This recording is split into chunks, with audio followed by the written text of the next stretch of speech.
আজকের আকাশটা দেখতে কি সুন্দর না, একদম পরিষ্কার, কোথাও একটু মেঘ নেই। আর দেখো আমিও সকাল সকাল চলে এসেছি ছাদে জামা কাপড় মেলতে। সুপ্রভাত বন্ধুরা, তোমরা সবাই কেমন আছো? আশা করি প্রত্যেকে খুব ভালো আছো, আমরাও সবাই ভালো আছি। তো আজকে একটা নতুন ভিডিওতে তোমাদের সবাইকে স্বাগত জানাচ্ছি। আর আমি কিন্তু দেখো এখন চা করে নিয়েছি নিজের জন্য 1 কাপ। বাবা মা তো আগেই খেয়ে নিয়েছে, আজকে মাই চা করেছিল, তো বাবা মা সকালে চা খেয়ে নিয়েছে আর আমি এই যে এখন চা নিয়ে বসলাম। তো আজকে না খুব তাড়াতাড়ি খিদে পেয়ে গেছে, তো গতকালকে 2টো রুটি ছিল, সেটাকে একটু তেলে ভেজে নিলাম আর চা দিয়ে খেয়ে নিলাম। তারপর এদিকে কিন্তু আমি রান্নাও বসিয়ে দিয়েছি আর আমার কিন্তু রান্নাও কমপ্লিট হয়ে গেছে। রান্নাঘর এখনও পরিষ্কার করা হয়নি, শুধু রান্নাটাই হলো। তো খুব ক্লান্তি লাগছে, জানি না কেন, গরমও করছে ভীষণ, তাই ভাবলাম একটু রুমে এসে বসি, মিনিট 5 বসি, তারপরে আবার কাজ শুরু করব। কারণ সকালে ঘুম থেকে উঠে থেকে বাসি কাজ থেকে যে পরপর কাজ ধরেছি, তো সেটা এখন 10টা 10 মতো বাজে, সমানে কন্টিনিউ করে গেছি। আর আমাদের হাউসওয়াইফদের তো প্রতিদিন এই একই রুটিনে কাজ করে যেতে হয়, অনিচ্ছা থাকলেও কিছু করার নেই, করতেই হবে। আজকে রান্নাটা খুব তাড়াতাড়ি করে নিলাম, কারণ তোমাদের দাদাভাই আজকে বর্ধমান কাজে গেছে, তো ওর বাড়ি ফিরতে ফিরতে সেই সন্ধে হয়ে যাবে। 10টার ট্রেনে গেল, তো বললো আজকে ভাত খেয়েই যাবে। আর বড় মেয়েও এদিকে আমার গেছে স্কুলে, তো ও তো ভাত খেয়ে স্কুলে যায়, তো তাই রান্নাটা চটপট করে নিলাম। আর টিফিনও করে দিয়েছি, বড় মেয়েকে টিফিনে দিয়েছি আলুর পরোটা, টমেটো সস দিয়ে দিয়েছি, আর তোমাদের দাদাভাইকে দিয়েছি মুড়ি আর পকোড়া করে। তো পকোড়া করে দিয়েছি, তারপরেও বললো আমি 2টো চপ কিনে নেব, তো যা করবে করবে। আর এদিকে এখন আমি এই যে ঘরের বিছানা গোছাতে চলে এসেছি। কতক্ষণ আর বসবো বলো, বসে থাকলেই কাজ সারতে দেরি হবে, আর দেরি হলে সেই আমাকেই করতে হবে। তো ভাবলাম বসে থেকে আর লাভ নেই, করেই ফেলি কাজগুলো। নিজের কাজ নিজের সংসার নিজেকেই তো করতে হবে বলো, তো যত বসে থাকবো ততটাই দেরি হবে। তাই বিছানাটা এখন গোছাতে চলে এলাম। মিনিট 5 বসলাম, তো শরীরটা বেশ ভালোই লাগছে, আসলে ভীষণ গরম পড়েছে, তো সকাল থেকে যেহেতু কন্টিনিউ করে গেছি, তাই মনে হলো যেন একটু বসি। আর আসলে কি জানো তো, আসলে হচ্ছে আমাকে কুয়ো থেকে জল তুলে তুলে সমস্ত কাজটা বেশিরভাগটাই করতে হয়। আগে যখন কলে ঠিকঠাকভাবে জল দিত তখন হয়তো তাও একটু কম তুলতাম জলটা, কিন্তু এখন তো কলে ঠিকঠাকভাবে জল দিচ্ছে না, খালি খাবার জলটুকুই পাচ্ছি, তাই সমস্ত কাজটাই জল টেনে টেনে করতে হচ্ছে। আর সমস্ত কাজ করতে গেলেই তো জানো কতটা জলের প্রয়োজন হয়, কোনো কাজ জল ছাড়া হয় না, সমস্ত কাজ করতে গেলে জল লাগে, তো সেটাই আর কি। তো এখন এই যে বিছানাটা আমার ঝেড়ে নিলাম, একটু ক্যাঁথাটা জড়ো জড়ো হয়ে গেছিলো। আর এদিকে ছোটো মেয়ে কুলগুড়ি খাচ্ছে, তো আমিও ভালোবাসি বলে আমাকেও একবার করে দিচ্ছে। 1 প্যাকেটই ছিল, তো ও অর্ধেকটা খেলো, আমি অর্ধেকটা খেলাম। তারপরে এখন এই যে বিছানার চাদরটা সুন্দর করে টান টান করে পেতে নিচ্ছি। আর গামলাটাকেও একটু গুছিয়ে নেব, গামলাটা একটু অগোছালো হয়ে গেছে।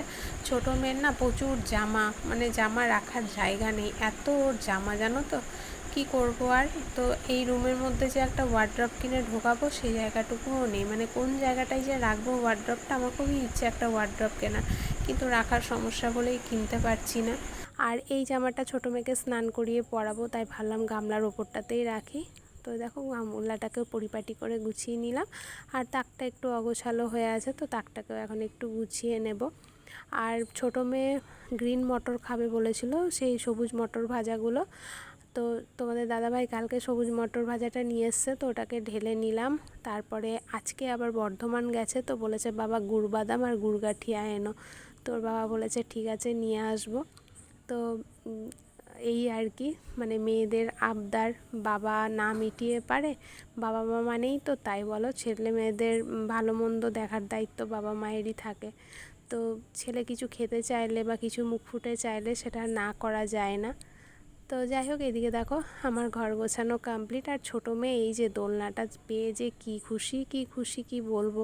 আমার তো এক এক সময় ভীষণ ভয় করে, এত জোরে জোরে দোলে, বস্তাটা যদি ছিঁড়ে যায় তাহলে কি হবে বলো তো। আর এদিকে এই যে বালতিটাতে জলটা ঢেলে নেব, আর ড্রামটা খালি হয়ে যাবে, একটুই জল আছে, তো কালকে আবার জল নিয়ে আসবে তোমাদের দাদাভাই কিনে। আর এখন এই যে মায়ের রুমটাও পরিষ্কার করতে চলে এসেছি। তো চাদরটাকে একটু ঝেড়ে নিই, তারপর বালিশগুলোকে গুছিয়ে রেখে দেবো। আর এদিকে কিন্তু নাড়ু সোনা এসেছে জানো তো, তো আমাকে কন্টিনিউ মা মা করে ডেকেই যাচ্ছে, তো ওকে একবার কোলে নিয়ে একটু আদর করতে হবে। আর ওর তো আসার কোনো এখন ঠিক নেই, ও যখন মন তখনই চলে আসে, কিন্তু সবসময় ওকে ভিডিওতে দেখাতে পারি না, কারণ সময় খালি গায়েও চলে আসে। আর এখন এই যে চাদরগুলোকে গুছিয়ে নিচ্ছি। তো গতকালকে 3টে ঘরের চাদরই কেচেছিলাম, আমার রুমের, মায়ের রুমের আর বাবার রুমের। তো এই চাদরগুলোও কেচে নিয়েছিলাম। তো এখন এই যে ভালো করে গুছিয়ে রেখে দিচ্ছি। গতকালকে সন্ধ্যেবেলায় বিকেলবেলা ছাদ থেকে তুলে এনে না আমার সেরকমভাবে গোছানো হয়নি, তো সব চেয়ারের মধ্যেই রেখে দিয়েছিলাম। আর এখন এই যে গুছিয়ে নিলাম। এই যে মায়ের ঘরটাকেও টিপটাপ করে গুছিয়ে নিলাম, বিছানাটা পরিষ্কার করে নিলাম। আর এই দেখো আমার নাড়ু সোনাকে এখন দিদির সাথে কুরকুরে খাচ্ছে।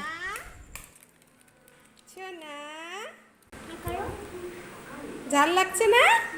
ঝাল লাগছে না? না ঝাল লাগছে না? দেব? নেবে? কাকে ফোন করবে? দেখ। এদিকে নাড়ু সোনাকে একটু আদর করে নিলাম, তারপরে আবার চলে এলাম বাবার রুমে। তো গতকালকে চাদরগুলো কেচেছিলাম বলেছি, তো সেগুলো না আমি পেতে দিইনি আর কি, বাবা নিজে নিজেই পেতেছে, না মা পেতে দিয়েছে আমি ঠিক জানি না। আমি আসলে দুপুরবেলায় তুলে নিয়ে এসেছিলাম, তখন বাবা আর কি শুয়ে পড়েছিল, তো তখন তো পাতা হয়নি। আর সন্ধেবেলায় তখন আর আমার না অতটা মনেও ছিল না, তারপরে রাতে মনে হয়তো বাবাই পেতেছে নিজে বা মাই, তো ঠিকঠাকভাবে পাতা হয়নি, তাই আবার সুন্দর করে তুলে আবার ভালো করে পরিপাটি করে পেতে দিলাম। তো এই যে বাবার রুমের বিছানাও একদম পরিষ্কার। আর চালটা আজকে ঢেলে নেব। চাল মানে আছে কিন্তু নিচে আর কি দেখো অল্পই আছে, তো এটাকে একটা বাটির মধ্যে রেখে বস্তার চালটাকেও ঢেলে নেব। আর নাড়ু এখানে এই যে আমি যেখানে যেখানে যাচ্ছি ও আমার পিছু পিছু সেখানেই আসছে। আর বাবা দেখো একটা ফ্যান কিনে এনেছে, বাবার উপরের রুমের ফ্যানটা খারাপ হয়ে গেছে। তো ওদিকে সমস্ত ঘরবাড়ি পরিষ্কার করে তারপরে চলে এলাম রান্নাঘরটা পরিষ্কার করতে। রান্নাঘরটা রান্না করার পরে এত গরম করছিল যে আর মানে গ্যাসটা পরিষ্কার করে যাই ইচ্ছে করছিল না, মনে হচ্ছিলো যেন একটু গিয়ে বসি। তো দেখলে গিয়ে একটু 5 মিনিট মতো বসেছিলাম। তারপরে ভাবলাম বিছানাগুলো যখন পরিষ্কার করছি 3টে রুমেরই একবারে গুছিয়ে নিই, তারপরে রান্নাঘরটা পরিষ্কার করব। তাই এখন এই যে চলে এসেছি ফাইনালি রান্নাঘরটা পরিষ্কার করতে। তো রান্নাঘরও আমার পরিষ্কার করা কমপ্লিট হয়ে গেছে। আর এই যে সমস্ত কিছু চকচক করছে। আর তোমাদের একবার রান্নাটা দেখিয়ে দিই। আজকে তো একদম সিম্পল রান্না করেছি, পটল দিয়ে, গাজর দিয়ে মুসুরির ডাল করেছিলাম, আর করে নিয়েছি ভেন্ডি দিয়ে সয়াবিন আলু দিয়ে তরকারি। আর ওই ছোটো বাটিটার মধ্যে মেয়ের ডাল তুলে রেখেছি, কারণ ওই ডালের মধ্যে আজকে পেঁয়াজ রসুন ফোড়ন দিয়েছি, ছোটো মেয়ে তো পছন্দ করে না, তাই ওর হাঁড়ির ওপরে যে বাটিটা দেখছো ওটাতে ওর ডাল তুলে রেখেছি। আর খাবার সময় ডিম সেদ্ধ বা ডিম ভাজা করে নেব।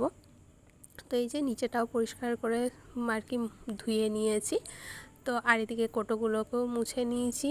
আর ঝুড়ি একটু নোংরা নোংরা হয়ে গেছিলো, আনাজ কাটা হয় তো, তাই ঝুড়িগুলো সকালে বাসি বাসন মাজার সময় মেজে নিয়েছি। আর তারপরেই চলে এসেছি বাসন মাজতে। তো রান্নার 2-4টে বাসন বেরিয়েছে আর জলখাবারের বাসনগুলো, তো সেগুলোই মেজে নিচ্ছি। আর একবার মেজেছি, তোমাদের দাদাভাই বড় মেয়ে খেয়ে গেল, তো তখন একবার 2-3টে থালা বেরিয়েছিল, বাটি বেরিয়েছিল, সেগুলো মেজে নিয়েছিলাম। তারপরে এখন এই যে কয়েকটা বেরিয়েছে, তো এখন এগুলোকে মেজে নিচ্ছি। আর এত মশা কামড়াচ্ছে কি বলবো জানো তো, বসে যে বাসন মাজবো একটু ভালোভাবে সেটারও উপায় নেই, মানে মনে হচ্ছে কতক্ষণে চটপট করে মেজে এখান থেকে উঠলে আর কি বেঁচে যায় এরকম। আর এত কামড়, যেখানটা কামড়াচ্ছে ফুলে যাচ্ছে আর চুলকোতেই আছে আর কি, মানে চুলকেও শান্তি পাচ্ছি না, এত চুলকাচ্ছে। আর কি বলবো, এত নোংরা জায়গাতে বাস, কোনো দিকেই সুখ নেই জানো তো, মানে গন্ধ, আবার পোকা, আবার মশা, কি বলবো আর। তো যাই হোক, এদিকে দেখো বাসন মাজাও কমপ্লিট হয়ে গেছে। আর কাকিমা পুজো উপলক্ষে একটা শাড়ি নিয়েছে, তো সে শাড়িটা দেখাবে বলে আমাকে অনেকক্ষণ ধরেই ডাকছে। ভালো আছে কাকিমা? ভালো আছে না? হ্যাঁ হ্যাঁ, রংটা আপনাকে মানাবে তো, পাটটাও বেশ সুন্দর দেখতে। কি কালার ব্লাউজ নিলে ভালো লাগবে? এটা আপনি এই যে এই ঘিয়া কালারের ব্লাউজ নেবেন, এটা ঘিয়া ঘিয়া, এই যে সাদা নয় তো। হ্যাঁ না, সিনথেটিক নয়। আর একটু বউ এই যে কাকিমার পুজোর শাড়ি, কাকিমার পুজোর একটা শাড়ি বাজার হয়ে গেছে। আর এইটাকে দেখো, ওই দেখো কোথায় উঠেছে, সাবান দেবে। দেখো দেখো গুন্ডাটাকে দেখো কোথায় উঠেছে, দেখেছো? দেখো কাকিমার শাড়িটা দেখলাম, বেশ ভালো লাগছে শাড়িটা, আমার তো বেশ পছন্দ হয়েছে, কাকিমাকে পরেও ভীষণ মানাবে মনে হচ্ছে। তো শাড়িটা বেশ সুন্দর দেখতে। তো তারপরে শাড়িটা দেখে নাড়ুকে একটু হামি খেয়ে তারপরে আবার চলে এসেছি কাজ করতে। তো এই যে জামা কাপড়গুলো ভিজিয়ে নিলাম, তারপর এখন ঘরটা ঝাঁট দিয়ে নেব, ঘর মুছবো, মেয়েকে স্নান করাবো, এখনও অনেক কাজ বাকি, জামা কাপড় কাচবো, কাজের কোনো শেষ নেই বলো। আর এখন দেখো ঘড়িতে কটা বেজে গেছে দেখছো, ঘড়িটা আমাদের 15 মিনিট মতো ফাস্ট আছে, তো 12টা বাজতে প্রায় 5 মিনিট মতো বাকি। ঘড়ির কাঁটা যেন হড়হড় করে চলে যাচ্ছে, মানে সময় যে কিভাবে পেরিয়ে যাচ্ছে বুঝতেই পারছি না। আমি ভাবলাম আজকে হয়তো একটু তাড়াতাড়ি কাজগুলো সেরে ফেলতে পারবো, কিন্তু না, সেই দেরিই হয়ে যাচ্ছে। আর এদিকে ছোটো মেয়েকেও স্নান করিয়ে দিলাম ঘর ঝাড় দেওয়ার পরে, তো বললাম একটু পড়তে বসো। তো ওইদিকে ওকে লিখতে দিয়ে এসেছি, আর তারপর আমি এগুলো দেখো সমস্ত কিছু পরিষ্কার করে নিয়েছি। প্রতিদিন আর কি মোছাটা দেখাবো বলো, তাই এগুলো মুছে নিয়েছি, টিপটাপ করে নিয়েছি। আর তারপরে ডাইনিংয়ে চলে এসেছি যে টিভিটা মুছতে। তো টিভিটাও আমি প্রতিদিন মুছে নিই, বেসিনটাও প্রতিদিন পরিষ্কার করে নিই। তো বেসিনটা এক একদিন গ্যাপ চলে যায়, কিন্তু টিভিটা আমি প্রতিদিনই মুছে নিই, কারণ জানলার সামনে তো ধুলো বসে, আর প্রতিদিন মুছে নিলে ধুলোটা অতটা বোঝা যায় না। আর আগে টিভির না কভার ছিল, একটা নয় মনে হয় 3-4টে কভার কেনা হয়েছে, আর ওই যে ছিঁড়ে যায় কাচতে গিয়ে। আর আমার তো একটু কাচাটা বেশি, ধরো একটু নোংরা হলেই কেচে ফেলি। ডাইনিংয়ে তো সবাই আসে বসে, নোংরা থাকলে দেখতে বাজে লাগে বলে একটু ঘন ঘনই কেচে ফেলি। তো খুব ছিঁড়ে যায় বলে এখন প্রায় বছরখানেক ধরে আর টিভির কভার পরানোই হয় না। আর এখন আমার সমস্ত ঘরের ভেতরের কাজ কমপ্লিট, ঘর একদম সুন্দর করে মুছে নিয়েছি। আর ছোটো মেয়ে আমার এখনও লেখালেখি করছে, তো এত লিখছে এত পড়ছে যে শুয়ে পড়েছে, বসে আর পড়তেও পারছে না লিখতেও পারছে না। তো যাই হোক, চলো এবার আমি বাইরে যাই, কাপড়টা কেচে নেবো, তারপর স্নান করে নেবো। আর আজকে জানো তো 4টে আসন আছে, তো একটা আসন আলাদা জায়গায় রাখা ছিল, আর 3টে আসনকেও কাচবো, ভিজিয়ে নিয়েছি। কারণ গতকাল রাত্রিবেলা খাওয়া দাওয়ার পরে আসনগুলোকে গুছিয়ে রাখা হয়নি, তো সকালবেলা উঠে দেখি একটা আসনের ভেতরে পাটা পোকা। তো আমি সেই ভয়ে না 3টে আসনকেই ভিজিয়ে ফেলেছি। তো এখন এই যে কাচা ধোয়া করে ছাদে মেলে ঠাকুর প্রণাম করে একবারে নিচে এলাম। আর এখন এই যে চুলটা আঁচড়ে নিলাম, তারপর সিঁদুর পরে নিচ্ছি। এরপরে একটু বসবো, কারণ ছোটো মেয়েকে এখন জিজ্ঞাসা করলাম খাওয়ার কথা, তো বললো এখন খাবে না, একটু পরে খাবে। কারণ সকালবেলাতেও না ওকে ভাত মেখে খাইয়ে দিয়েছিলাম, তো ভাতটা তো ভারী জিনিস, তাই এখন খিদে হয়নি। আর এখন পুরো 1:30টা মতো বাজে, তো আমি একটু বসি, তারপরে খেতে দেব। তো খাবার বেড়ে নিয়েছি, এখন পুরো 2টো বাজে। আর দেখো মেয়েকে ডাল আর তরকারি দিয়ে দিয়েছি। আজকে খুব সাদামাটা রান্না হয়ে গেছে, কিন্তু ছোটো মেয়ে কিন্তু ভীষণ খুশি জানো, ভেন্ডি পেয়েছে, সোয়াবিন পেয়েছে, ও ভেন্ডিও ভালোবাসে, সোয়াবিনও ভালোবাসে। আর এই যে আমরা চাটনি আছে সাথে, ওটা তো নিরামিষে, তাই আলাদাভাবে রাখা ছিল। আর মেয়ে এখন টিভি দেখছে, তো দেখো ভাতটা বেড়ে দিয়েছি, একবারও মুখে ভরেনি, হাঁ করে টিভির দিকে তাকিয়ে আছে। তো ওকে খাইয়ে নিই, তারপরে আমিও নিজে খেয়ে নিই, তারপরে তোমাদের সাথে দেখা করতে আসছি।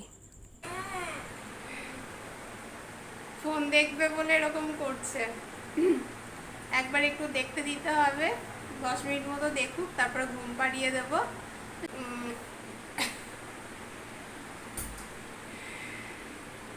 ফোনটা নেওয়ার জন্য ব্যস্ত হয়ে যাচ্ছে। আর আজকের ভিডিওটা যদি তোমাদের ভালো লেগে থাকে তাহলে প্লিজ আমার পাশে থেকো, লাইক করো, কমেন্ট করো। আর একটা নতুন ভিডিও নিয়ে আসছি। আর এখন ঘড়িতে তো সময় প্রায় 2:30টা মতো বাজে, তো এখন আমি মেয়েকে ঘুম পাড়াবো, আমি একটু শোবো।